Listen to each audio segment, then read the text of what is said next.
Super Coach, we're ready. Are you ready for the hot seat? Can we get a clap? Woo! Hey, Super Coach, thank you so much for doing this. Thank you so much for having a vision of what this would look like, because you've brought me up here 2 times and I didn't see what you saw. And I've sat in here in your class, and there is a special feeling you get when you come in here with all the windows, all the light. I know you're a big natural light person. So today I was sitting when you had a powerful presentation today, and I was thinking about, man, this place is so cool and I get access to it. I thought like that because I'm a narcissist. It always comes back to me. What can I get out of this? But thank you for coming on here. So I hope you don't mind. I'm going to ask you some questions tonight. And these are things that I struggle with, Coach. I want your input on how you can help me. But the way I learn, the way I get the most inspired is when I'm talking to people. They're vulnerable. They're weak. You know, you've had a lot of success. You've done a lot of things. I've seen you speak in front of 10,000 people. So we were there, weren't we, Brittany Renee? So I want to start off with this question, this first question. Do you think you found your purpose yourself, Super Coach, or do you believe you created this version of yourself? Well, here's one thing a lot of people ask me all the time, and I hear this over and over and over. You have to find your why. You have to find your why. You ever heard that before? You got to find your why. You got to find your purpose. Well, I found my purpose at 15 years old, in my opinion. I actually started at 6 years old. They tell us that a unique ability is typically found very early in life and is typically detected by somebody else other than you. I still remember to this day a Little League baseball coach I had in Woodbury. My mom was divorced. My mom had me when she was 16 years old, and she used to take me down to the local baseball field. And I think part of the reason was because it was a cheap babysitting service, you know, is that, hey, they didn't charge any money to babysit me down there. And so I would go down to the baseball field in Woodbury, Tennessee, and literally stay for hours on hours on hours.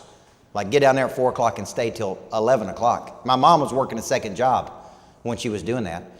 And I still remember at 6 years old, a Little League baseball coach saying to me, son, one of these days, you're going to be a great coach. At 6 years old, this woman saw that in me. So I heard that at 6, I heard it at 7, I heard it at 8, I heard it at 9, and my high school basketball coach used to call me professor, because he used to say, man, you think like a coach, you think like a great coach. So when you hear this at 6 and 7 and 8 and 10, 15, I think I was destined to be a coach. They tell us, and I don't want to take too long on this, but one of the coolest things that I've ever heard Wayne Dyer say when Wayne Dyer was alive is he said that before he was born, he had a conversation with God. And God asked him what he wanted to be. And he said, I wanted to be the greatest self-reliant expert in the world. And God says back to him, are you sure this is what you want to become? Like you want to be known as the greatest self-reliant person in the world. And Dyer said yes. And he said, well, I'm going to put, okay, if that's what you want to be, I'm going to put your little ass in orphanages. Your whole upbringing. Your parents are going to desert you. You're going to live in an orphanage with other kids all of your primitive years of your life. You're going to learn to be reliant on nobody but yourself. Through those experiences, when other kids come to the orphanages and their parents are not there, you're going to help them.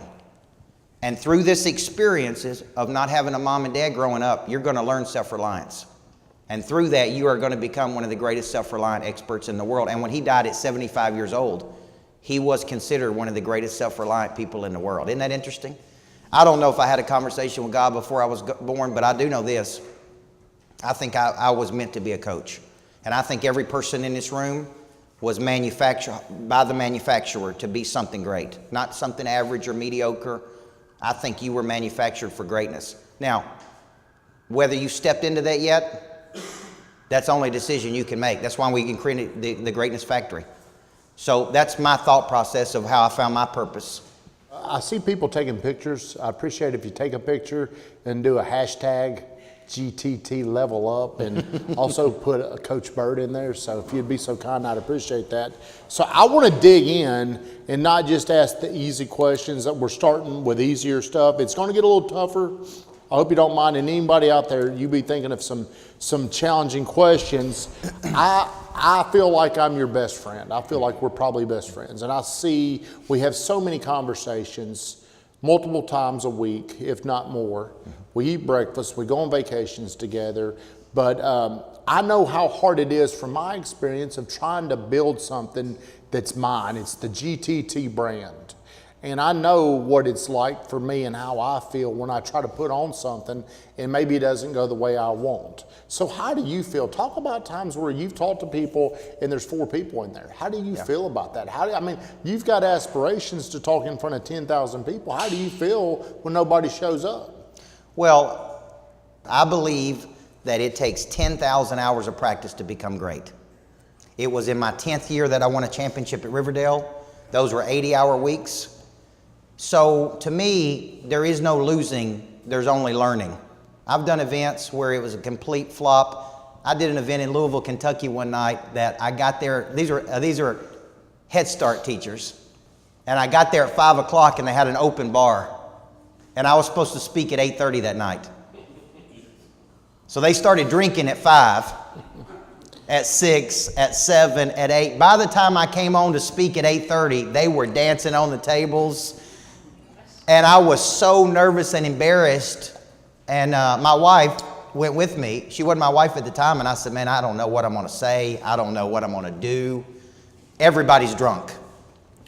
And I got up there and just told a few jokes and tried to be good, but it was an awful experience. It was awful for me. It had to be awful for them because they were not in an environment. So I've had some of the biggest flops you can imagine. I've done events where nobody showed up. I remember speaking. I spoke at for free, an exchange club in Jackson, Tennessee once where the average age was 87 to 95. And I literally thought some of them were going to die while I was speaking in the room. I mean, I was like, are y'all here to eat food or here to get better? Because they just looked at me like this. And so I've done all of that. It took me 18 hours once to get to Heber Springs, Arkansas to speak at an insurance event because it was a massive snowstorm and I got stuck. We slept in the car and they had been caged up for 4 days and they literally wanted to just kill each other. So everything you can imagine when it comes to this, I have done. I have been disappointed. But to me, that's just part of becoming great at what it is you do, man. You show up for one just like you show up for 10,000, in my opinion. That's hard for a lot of people. It's hard for me to do. It's hard for me to get motivated. I feel more like a failure. So you mentioned flops. Since you've been in this form of coaching from Riverdale basketball to where you are now, I haven't seen you flop yet. I haven't seen you really have any setbacks. How would you handle it if, hey, our banker's back there, he's loaning you all this money, hey, all that money, and then the economy slows down and people start dropping out of the class and I tell you, hey, I'm no longer a 25K member, now I'm a 12.5 member or I'm a 5K. How would you handle that? How would you fight through that? Here's what I would tell you. When you deal with the kind of scale that I'm dealing with now, where I'm coaching over 1,000 people a month, when you're coaching 1,000 people, one of the biggest things I see every month is people want to quit. People start and don't have the discipline to see it through. When they get any kind of resistance, they want to give in, they want to give up. I can't tell you how many nights I go home. I'm a very positive person, but I can't tell you how many nights I go home brokenhearted. And I go home and my wife has to listen to that. She has to see how a person that yesterday told me I may have changed their life and today they want to quit. And it's very emotionally taxing on me.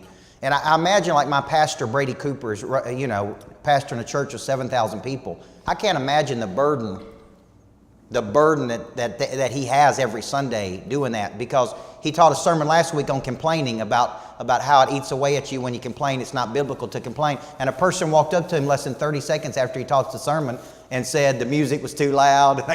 They complained. And so what I would tell you is I've had to condition myself for disappointment. I've had to condition myself that it's human nature that we are very flawed individuals. People are going to let you down. They're going to quit. They're going to sue you. I've had people try to sue me. I've had, I've had people that I thought were right there with me, and then the next day quit on me and say negative things about me. When you push out as much stuff as I do, you get a lot of negative from people. There's people in Murfreesboro that won't speak to me. They won't look at me. So it's not just because I'm a positive person, I'm in the motivation business, that it's easy. I see a lot of negative in a day. And more than anything, it disheartens me. So I have to every morning kind of get my mind ready for what my body's about to do. Typically, Clay Skipworth's my trainer, so he typically has to hear this at 5 o'clock in the morning. But just like you, I get up and I get beat down. I get frustrated. There's days I want to quit. There's days it's not worth it to me. Some days I just want to take all the money I've made in my lifetime and put it into real estate deals and just walk away from coaching because of what I see in a day. But then there's a person that comes to me that says, I read your book and I was going through divorce and it changed my whole life. Or I watch your videos every single week. Or your morning motivator you do for me, I depend on that every day. And so for every one negative, there's typically 10, 20, 30, 40 positives. Do y'all believe that? And if you can ever train your brain to focus on all that positive versus that one negative, see, your brain will focus on negative. It will actually focus 3 times on more negative than positive. So it don't matter if we have 1,000 happy people, if there's one person complaining or one person not happy, you go home and that's what your brain remembers. So my wife is a good support system for me because she helps me to remember why I got into this business to begin with. I can make money a lot easier ways than what I do, but it's my calling. So I think when it gets tough, you got to stick it through. You got to see it through to its conclusion. Last late September, October, we went on you were in Florida for 2 weeks. Me and Brittany Renee came down there the last week. And you were miserable down there. Miserable to be around because you were working. And he's like, well, here's what I'm gonna have to do. I'm gonna have to wake up at 5 o'clock now and I can get the work out of the way. Mm-hmm. So we would start to find time to hang out because I'm a needy friend. And hey, won't you hang out? I'm here too, So, but one day we were riding bikes. And we would ride to the back of the cul-de-sac and we would come back. We were talking, but Ella Grace wanted to go with us. And we rode down there and maybe she fell off. She was kind of struggling, but we were coming back where our house was, where we would stand. It was up on a hill and she was complaining. And you're right behind her. And I remember it like I was yesterday because at times I use this. I put you beside me. You don't even know you're right there with me. And you're like, fight through this because she was struggling. She could barely get up that hill. And you said, I'm right here with you. Keep fighting through it. And she got through that. I want to know, where did you get that ability to fight through what your emotions tell you? Because I think most people struggle with what their emotions initially tell you. I do. Hey, dude, go back there and eat all those chips. Go back there and eat all that steak. Go in there and do that. That's my emotions talking to me. How do you fight through what your emotions are telling you? Well, I want to go back to something my mom taught me. My mom would not let me miss a day of school when I was growing up. So, she had me when she was 16, single mom. I watched that woman scratch and claw for everything. She operated a lot out of fear many times, but you would too if you were in that circumstance, right? But I would wake up and not feel like going to school, and I'd say, I don't want to go, or so and so gets to miss, and she said, you get dressed, because every day you show up. And I hated that growing up. So I went like 12 years of school and I never missed a day of school. And there was only like 2 or 3 people that did that. And I used to argue with my mom about this. But that taught me something. There are days you're going to wake up and you don't feel like going to work. There's days you don't feel like prospecting. There's days you don't feel like doing anything. But amateurs listen to their feelings. Professionals don't listen to their feelings. We went down and saw Garth Brooks perform. You know how many times he sang that song, The Dance? He probably sitting backstage going, do I really have to sing The Dance again? Because he sang it thousands of times. You think he feels like singing it every time? Do you think a professional athlete feels like performing every night? So here's what I decided. I'm going to be a professional, which means I'm going to show up whether I feel like it or not. I'm not going to let my emotions control me because my emotions are going to lead me wrong. My emotions are going to steer me wrong. They're feelings, right? How many of you know somebody every day that when they don't feel like doing something, they don't do it? Some of y'all are in sales. You know as well as I do, you need to be prospecting every day. You think anybody wakes up and says, oh, I can't wait to go prospect for 2 hours. But the professionals have conditioned themselves. I don't feel like working out with Clay most days. But you know what? I always feel better when I leave. And I lost 21 pounds in 90 days to get ready for 10X. So I know it works.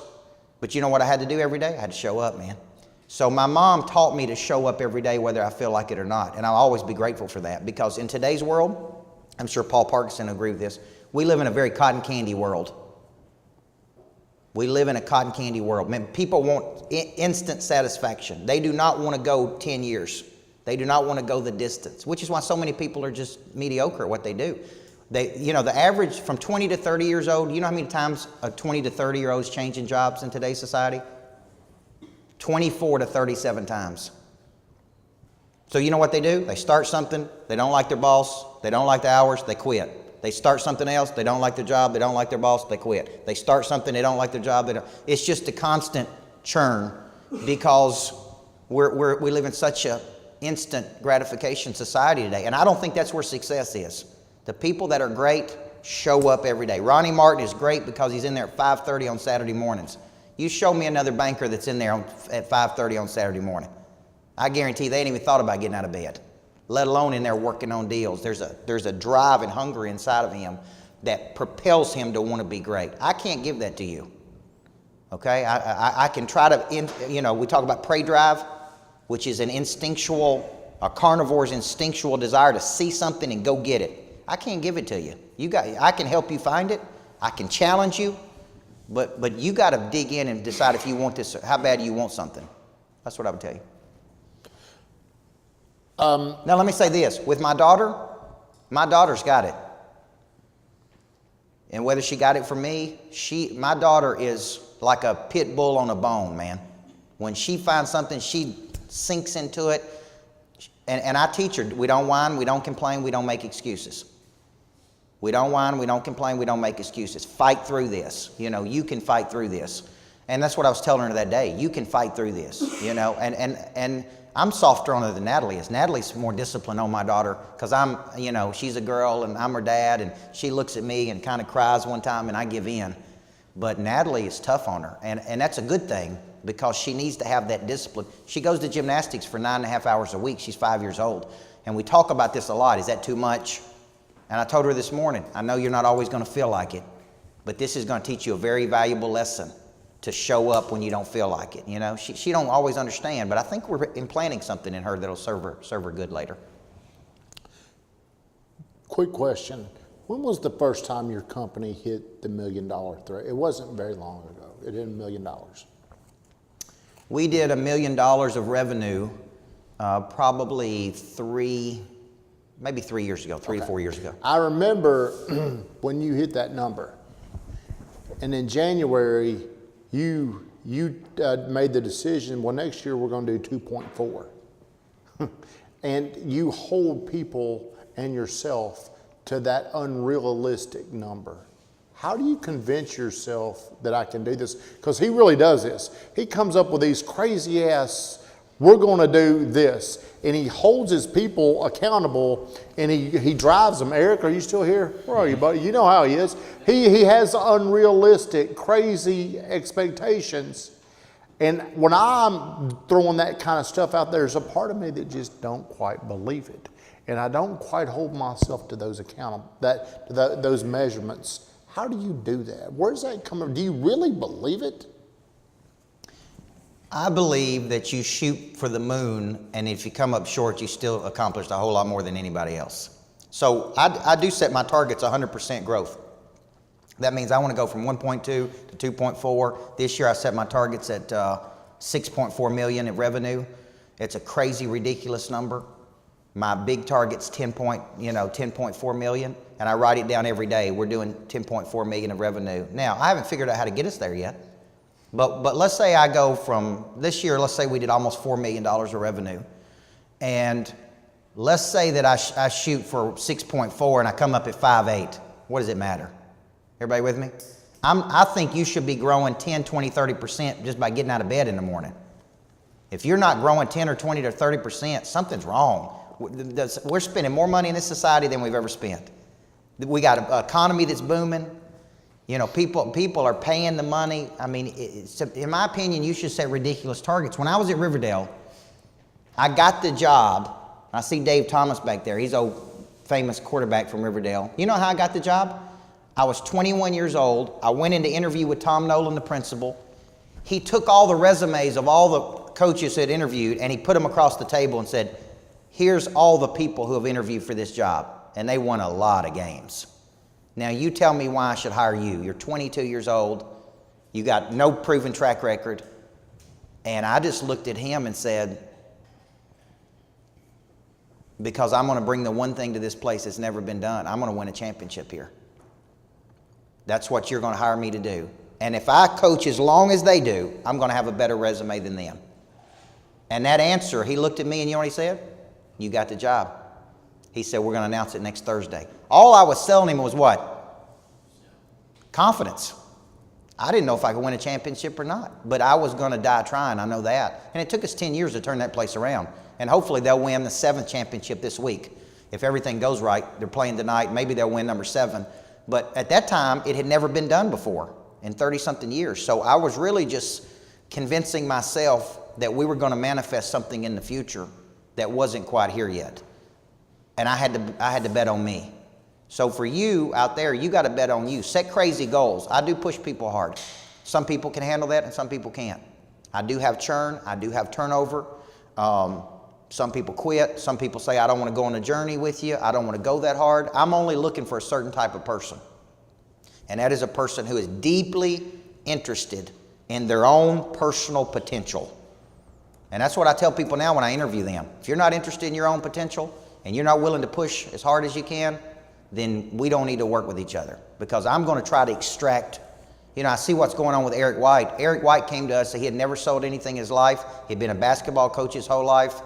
And I watched what's happened with him over the last, 6 months or so. What's the biggest month you've had, E, so far? So in 6 months, he sold in 1 month, he sold $100,000 worth of coaching. And it's a person that's never sold in his whole life. That's impressive. You know why? He comes in every day, he shows up, he listens, he pays attention, he gets better. Every phone call, he gets better. Okay? But a lot of people would come in and go, man, I can't take it. The hours are too long, it's too hard. But you got to be interested in your own potential, man. And your employees got to be interested in their own potential too. If they're not, it's never going to work. Right, Bill Taylor? You've been running business for 30 years. You've been successful. And I guarantee you push your people, because I can tell when I come over there, man.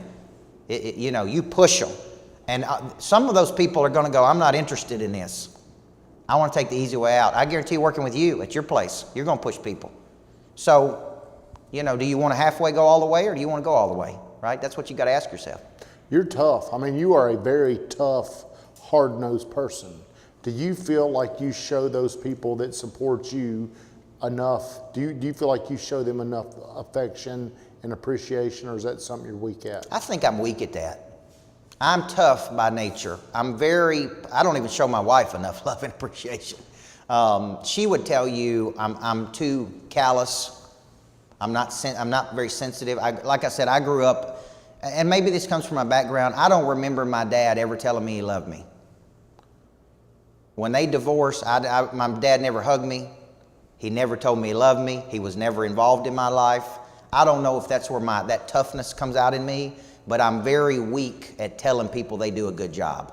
I'm very weak I'm not a good patting people on the back, and I'm kind of like a Nick Saban in some ways. Is I show up and I'm tough to work with, but I think that's an area I can get better at. In some ways, I think that needs to be another person on my team that is coming in and being a cheerleader and keeping people pumped up and doing those things, because I don't know personally if I'll ever be that good at that. I just think it's not in my name. I won't say it's an excuse, but I think if Ronnie Martin and I worked together, we wouldn't sit around and tell each other how great we were. We just get in there and get after it. And that's just who we are. So I don't think Saban tells everybody how great they are. I think show up and let's be great, and that's what they do. So I'd say that's a weakness of mine. Okay, these questions are going to keep getting tougher. Oh. So, Hey, maybe I need a drink now. hey, so in the last month, how many days do you think you've been gone? How many days are you on the road? How many days are you not with the family? I mean, sometimes it's as much as 2 weeks. I know I was gone for seven straight days to Vegas and Phoenix. And, some days I'm gone as many as 12, 13, 14 days in a month. Okay. How do you get the buy-in? How do you get the family to believe that you're trying to put them at number one when you show them how often you're gone? Does it make it tougher at home? I think my wife really understands one big thing. And if you're married, I hope you get this concept. My wife understands that I believe this is my mission in life. It's not my job. You see the difference? We fought about this early on. We butted heads on this. And then she finally said, look, I'm going to quit fighting with you about this because this is much bigger than just your work. You feel like this is your mission that God's put you on. Yes, I do. And I can't do it without you. So will you support me, and let's support each other on this mission? And she does. She never tells me to quit working. That's one thing I can say about my wife. She never tells me to slow down. She never tells me to chill out. She never tells me you've gone too much. She never tells me, she'll tell me from time to time, you need to spend more time with your daughter.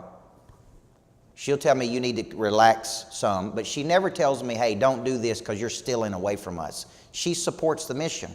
Now, as a result of that, her life is improved.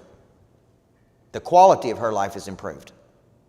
She lives in nicer houses. We vacation in better places. She's down in Seaside right now at our Florida house. Everything in her life, she would tell you, has increased. Her confidence is increased. Her life is increased. The quality of her life is increased. What we can afford financially is increased. So there's some perks to this too that she enjoys. But more than anything, we distribute the labor in our house. She's in charge of our home. Everything. She's in charge of our daughter. Everything.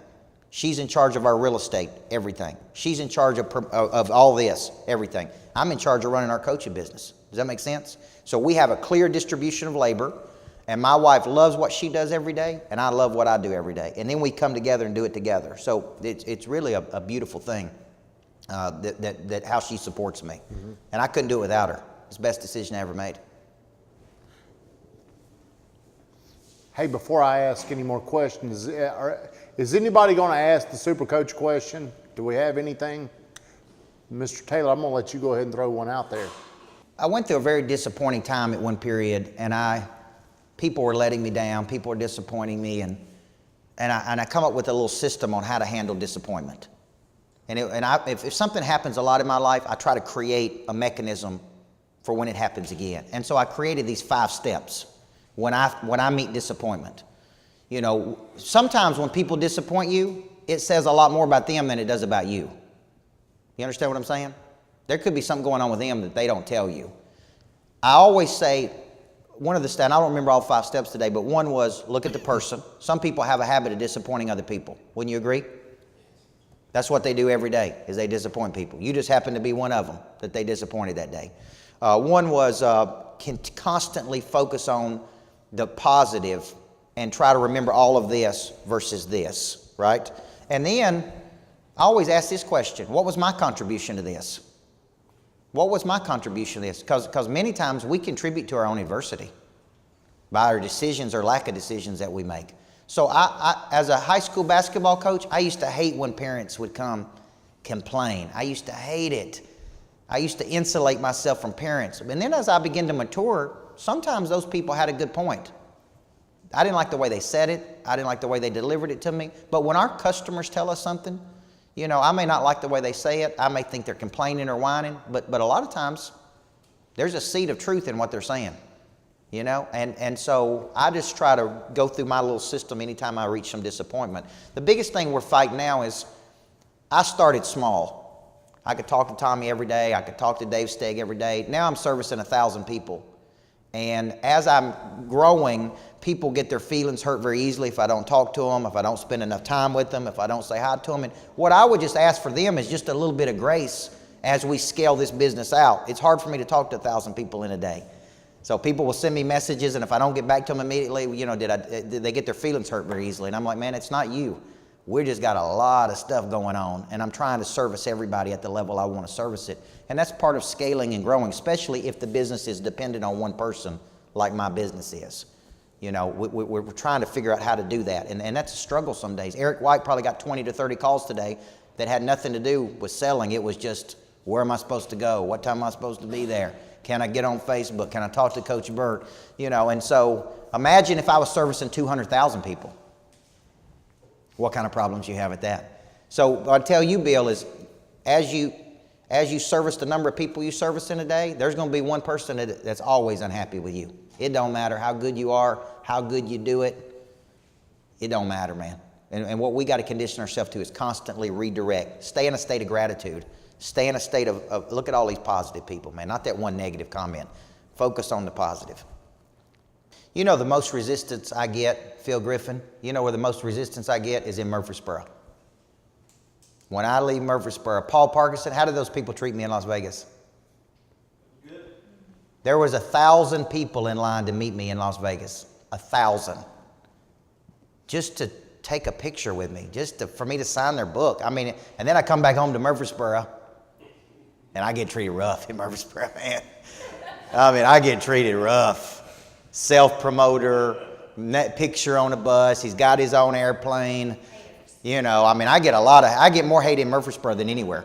And because when I leave Murfreesboro, I'm an expert.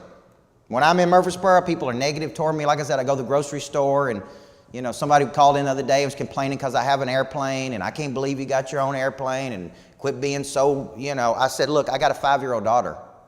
I want to see my daughter, okay? When I go on the road, as much as I do, I want to go do my deal, and I want to come home and see my 5-year-old kid. That's why I have an airplane, okay?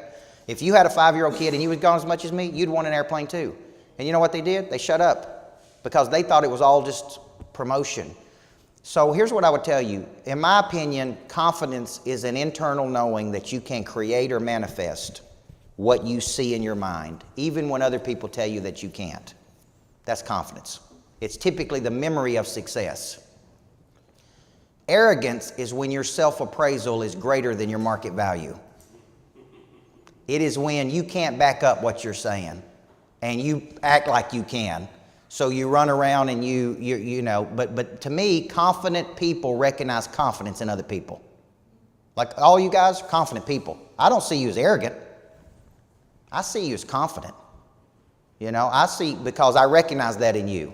Arrogance, in my opinion, is where you can't back it up, man. You all talk and no, you know, was it all hat and no cattle or whatever in Texas? I mean, you see what I'm saying? So, but when you get successful, there's going to be a lot of people say you're arrogant. When I wrote a book with Rick Insell, the coach at MTSU, the number one thing people said to me is, I can't believe you would write a book with Rick Insell. He's so arrogant. Here's what I said. He was in 19 championship games as a high school coach. He's won almost as many games as John Wooden. He's one of the greatest high school and college coaches the game has ever seen. If you take away his confidence, you take away the one thing that makes him great. He's not arrogant, he's confident. Do you want your coach to be confident or not? But so many people would say he's arrogant. Well, the man's, he's backed it up. So I see a lot of confident people in Rutherford County that are successful, but a lot of people think they're arrogant. I'd say they're not arrogant, they're confident. They're confident, and that's the business. My real estate agent needs to be confident.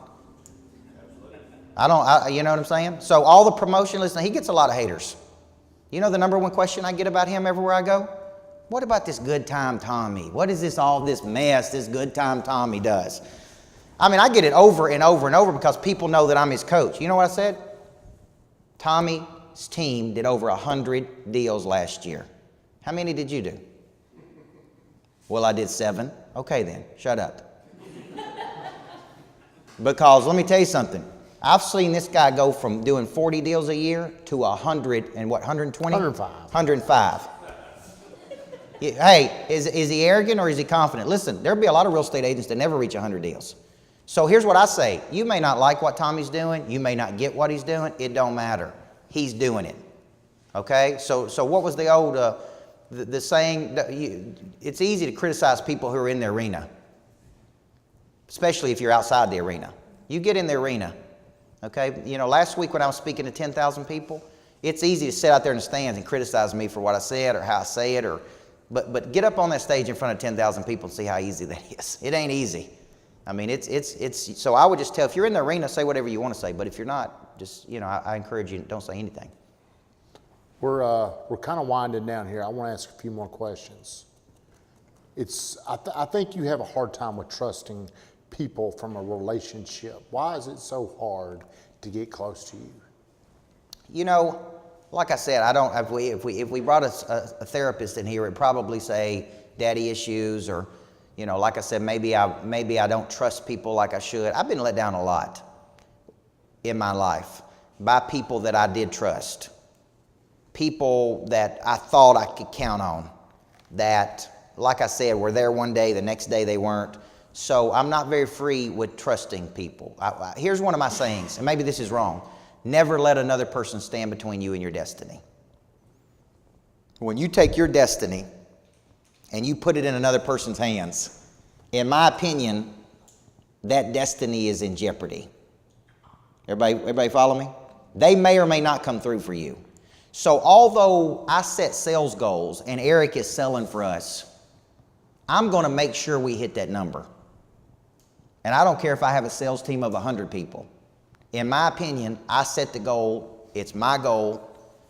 I got to jump in and do whatever I got to do to make sure it, because I can't put my future in other people's hands. Does that make sense? Even if I trust them or not. And you say, well, that's going to cause a problem with scaling. It probably is. It causes a lot of problems for me because, you know, I watch everything that's going on. I keep my hands in everything. Maybe that's micromanagement, but I've just been let down a lot in my life, and I want to make sure we deliver the goods like we said we were going to. So I think that's part of the reason. I think I'm worried about people letting me down because I've seen it happen so many times. Why are you so bad on vacation? I'm going to tell you why I sucked on vacation that time. He's right. I was awful. If you went on vacation with me on this trip. I've been on trips with you before. Yeah. But it's tell these people what comes first on your vacations, because it ain't being present with the people there. When you're on vacation, it's like you never leave the greatness factory. So tell us, how would you rank your priorities when you're on vacation? Very seldom do I vacate. And I think there's two types of vacations. There is a vacation, and some people see vacation as an escape from their life. Like, I need to vacate. And there are times I want to do this. Then there are what's called recreations, in my opinion. When I go on vacation, my mind works. It opens my mind up. So my mind is thinking. And I'm very creative when I go to oceans, beaches. So I may, you know, I take a suitcase for books when I go on vacation. I take almost 20 books on every vacation I go on. And my wife has learned that's just who he is. You know, he's going to read books. He may write a book while we're on vacation.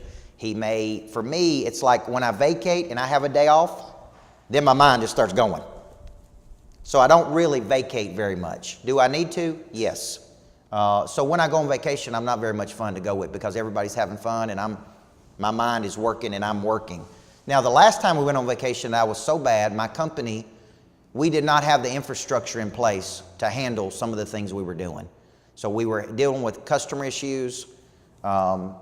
We had staff issues. And so every day I was supposed to be on vacation, I'm having to deal with clients because we were not satisfying what we were supposed to be doing. And so I'm on vacation, but I'm trying to save big accounts. I'm trying to make sure things are going like they're supposed to go. So I really just couldn't relax. So I was really miserable on this particular vacation we were on because I just didn't have a good sense of like peace. Like I didn't feel like my staff could handle what was going on. So I felt like, man, so I'm mad, I'm pissed off.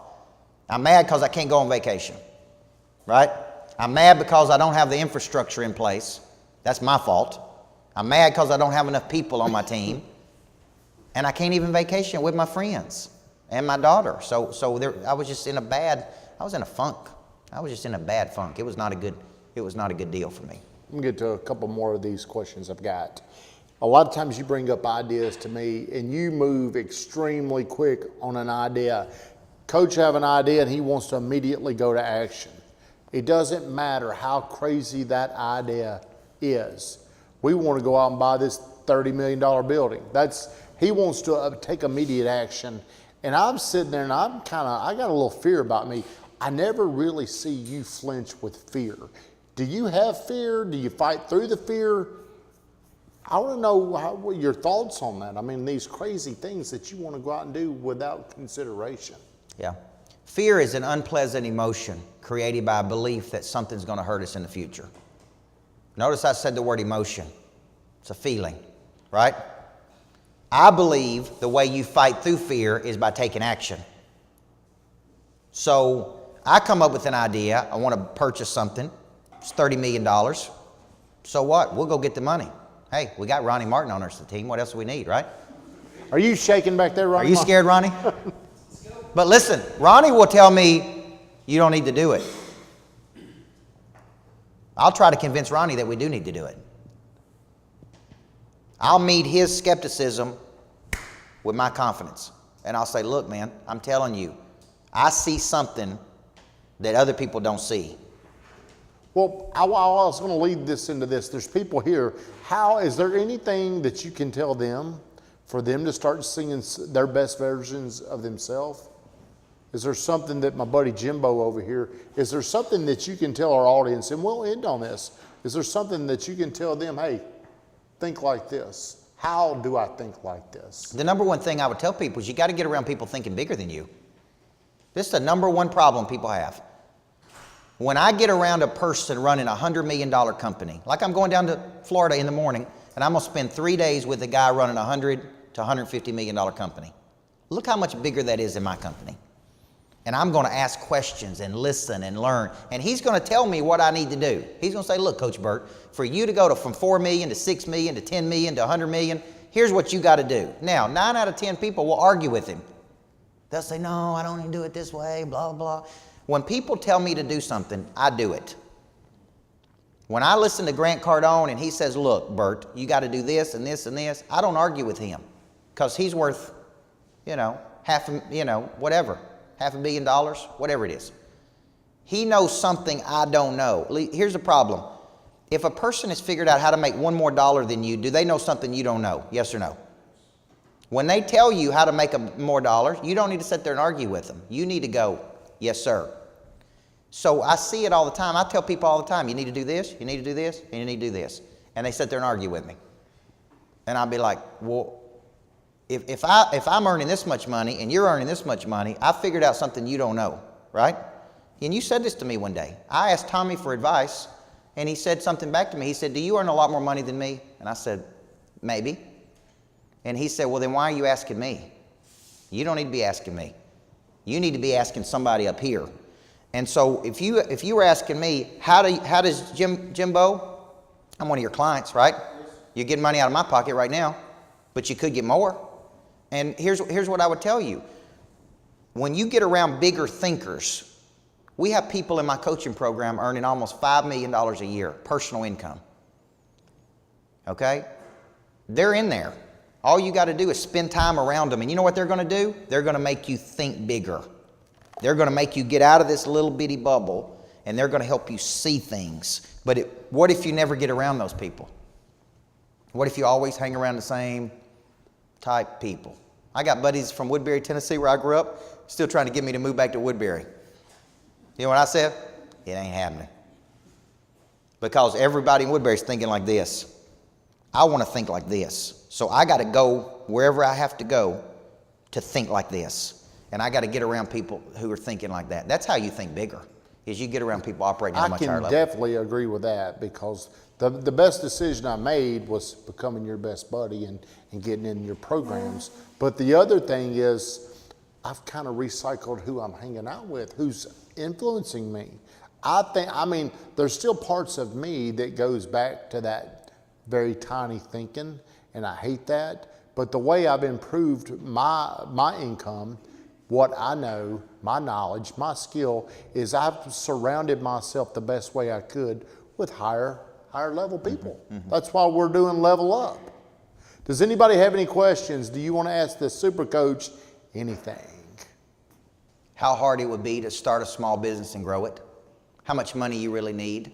How much money you got to make to actually keep any money? See, nobody told me how much money you really have to make to keep any money. You see what I'm saying? Like I started this business in 2008, right in the middle of the recession. The first people I picked up was John Floyd at Old South.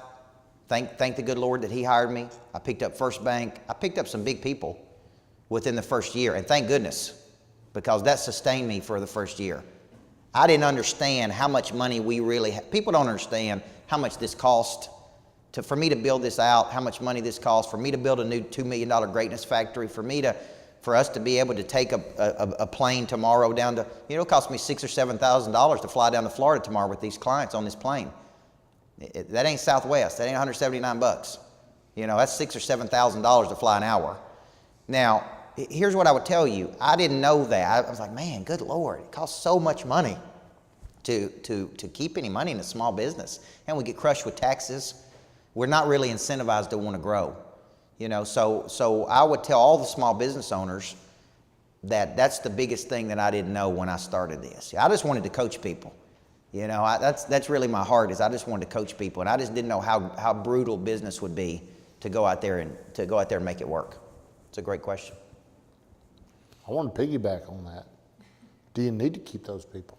Well, there's a term called creative destruction, and creative destruction is where somebody is out there looking at your business model and they're studying it and they're trying to do it better, faster, cheaper than you. And if you don't creatively destroy your own business model consistently, somebody else will. You understand what I'm telling you? Now, here's what I would tell you. The people who are closest to me that have been right there with me, the Ronnie Martins, the Tommy Davidsons, Eric White, who's been with me for years and years as a friend, they're still right there with me. It don't matter how big we get. It don't matter how far we go. They're going to be right there with me. You see what I'm saying? I stayed in the same suite with Tommy and Brittany when we were in Vegas. I'm not ever going to lose that. Now, is it hard to keep personal relationships when you got 1,000 people to tend to? Yes. But here's what I would tell you. I give my attention to people who give attention to me. There's nothing stopping you. I've seen Clint get more involved with my programs. He gets attention from me. You know why? He shows up every month. You don't get any attention from me when you're out there in La La Land. You never show up. You never engage with anything. You don't come to my private parties. Dave and Ginger's working out with me at 5 o'clock in the morning. So we're in there together. So I would tell you, I'm going to always be there for people that are right there for me at the end of the day. And if they stick with me, man, I'm going to stick with them. But here's the deal. Along with that comes my referrals, comes my partnership, comes my promotion of their businesses. I'm going to push the people that are closest to me and stay in the boat with me all the time. There's going to be people try to get my business. There's been 100 bankers in town try to get my business. But my relationship with Ronnie's too strong. They're not going to get it, right? These people have insulated themselves with me so that I don't open the door for other people to come in there and get that. So that's what I would tell you. That's a great question. All right, any other questions before we shut down and let the super coach? You going to Florida tomorrow? Going to Florida tomorrow. We didn't get invited, or did we get invited? You did. You just didn't want to pay to go down there. you just didn't pony up.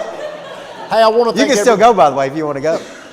I do want to thank everybody for coming out here. This means a lot to me. The purpose is I want to help grow my brand. I want to leverage my relationships with people like Coach Burt, and there's going to be other people in the future. I want you back. I'll be in contact with you. But this was our very first edition of Level Up, and there's not a better person that I could think of that means more to me than this guy right here on today's show. So let's give the super coach, hey, before that, hey, how many people here are not in Monster Producer? Now look, hey, it's a very affordable thing you can get on the Greatness Academy. What is it? What can these people get on if they're? Well, here's what I would tell you. We would never try to hard sell you on what we're doing. He will, but I won't. I would just tell you, come and experience it. Come and sit in on it. Come and sit in on the net. We got almost 585 people in this program now. These are all like-minded, hungry people who come on a monthly basis and get coached. Most of them are getting upward of a 40% increase in their business, which is my goal for every person I coach. So I would tell you, if you're interested in that, you just ought to come one time, sit in on a course, come with him. He'll be, you know, and let me say this before we leave. There's no one person out of everybody I've ever worked with that has shown a bigger transformation in their life than this guy. Okay? I mean that. I remember when I first started working and coaching Tommy Davidson, he would show up at my house on a Saturday with 2 extra large pizzas and 2 cases of beer. And eat all of it and drink all of it. And I used to coach his team, and he would just sit there and look at me like this. I was coaching John Jones's team. John Jones was one of the first people to hire me. And I would leave there and I'd go, man, this guy, what in the hell is going on with him? I used to think that about him. I'm like, man, he's not getting it. He never took a note. He never did anything. But he was internalizing this. He was taking it in. And what I've watched happen in his life over the last 4 or 5 years has been remarkable. I mean, he has become one of the top real estate people in the world. He's one of the best negotiators. I would trust any deal I've ever had with him. I don't care how big it is. I don't care if it's $25 million, $1 million, because he is really a true expert. And for all the hype, all the stuff you see with GTT, here's what I tell him a lot, man. People are not seeing how much you really got under the hood, because you got a lot of stuff in here that's really, really powerful. So, you know, I know you do a lot of promotion, and that's all good. But underneath all that promotion is a true professional. And I'd love to say everybody in real estate's that way, but they're not. We all know that. So he is the best testimony for our coaching program than we've ever had, of anything that we've ever done. Enough of me. The first Friday of every month, he has Monster Producer right here. There's, I think, 3 times. Is it 3? Thursday night, Friday morning, twice. 3 sermons. That's what I tell people. 3 sermons. So the church is growing. And I don't know, Jonathan Saul's, you're a client of mine. And I think there's few clients that I've had more transactions with other than like multiple channel accounts. You've probably seen a transformation in me where I'm completely different. And it all changed when I got into his coaching program. So I will hard sell you because it's transformed my life. It's kind of like somebody that's been through some crazy transformation, and that's how important it is to me because I've done it. But get with me. We'll talk more about that. But I do want to thank everybody for coming out here, and the people that are listening, I appreciate it. Please like the podcast. Please rate the podcast. All that other stuff I'm supposed to say, Kathleen. So I want to grow this podcast, and I can't do it without your help. Thank you, everybody. Thank you, guys. God bless you. Thank you.